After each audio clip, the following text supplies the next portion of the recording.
Hi friends, எல்லோருக்கும் வணக்கம். இன்றைக்கி நம்ம கொஞ்சம் கூட மசாலா உதிராத காலிஃப்ளவர் 65 எப்படி பண்ணலான்னு பார்க்கலாம்.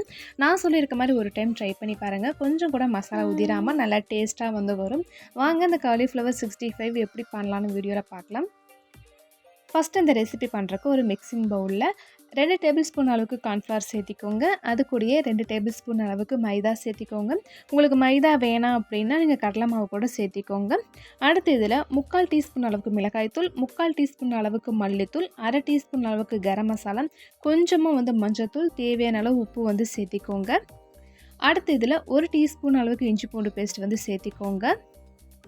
ஒரு ஹாஃப் லெமனை நல்லா பிழிஞ்சிட்டு ஜூஸ் சேர்த்திக்கலாம். நான் பார்த்திங்கன்னா இன்றைக்கி கலருக்காக கொஞ்சமாக ஃபுட் கலர் சேர்த்திக்கிறேன். உங்களுக்கு ஃபுட் கலர் வேண்டாம் அப்படின்னா நீங்கள் காஷ்மீரி மிளகாத்தூள் ஒரு டீஸ்பூன் அளவுக்கு சேர்த்திக்கோங்க.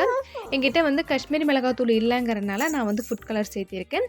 எல்லா பொருளையும் சேர்த்திட்டு ஒரு டைம் லைட்டாக அந்த மாதிரி கையில் கலந்து கொடுத்துட்டு அதுக்கப்புறமா கொஞ்சமாக தண்ணி சேர்த்திட்டு நல்லா பிசைஞ்சிக்கலாம். எடுத்தோன்னு தண்ணி அதிகமாக சேர்த்திக்காதீங்க. தண்ணி கொஞ்சமாக சேர்த்திட்டு நல்லா பிசைஞ்சு எடுத்துக்கோங்க. பாருங்க, இந்த மாதிரி நல்லா பிசைஞ்சு எடுத்துக்கோங்க. இது ஒரு சைடு இருக்கட்டும். நான் பார்த்தீங்கன்னா இன்றைக்கி 1/2 கிலோ அளவுக்கு காலிஃப்ளவரை சுடுதண்ணியில் உப்பு மஞ்சத்தூளும் போட்டுட்டு நல்லா கழுவி எடுத்து வச்சுருக்கேன். இப்போ நம்ம காயை சேர்த்திக்கலாம். காலிஃப்ளவரில் பார்த்தீங்கன்னா கண்டிப்பாக புழு இருக்கும். அதனால் சுடுதண்ணியில் உப்பு மஞ்சத்தூளும் போட்டுட்டு நல்லா கழுவிட்டு எடுத்துக்கோங்க. காயை சேர்த்திட்டு நம்மளோட மசாலா நல்லா கோட் ஆகிற அளவுக்கு நல்லா மிக்ஸ் பண்ணி விட்டுக்கோங்க.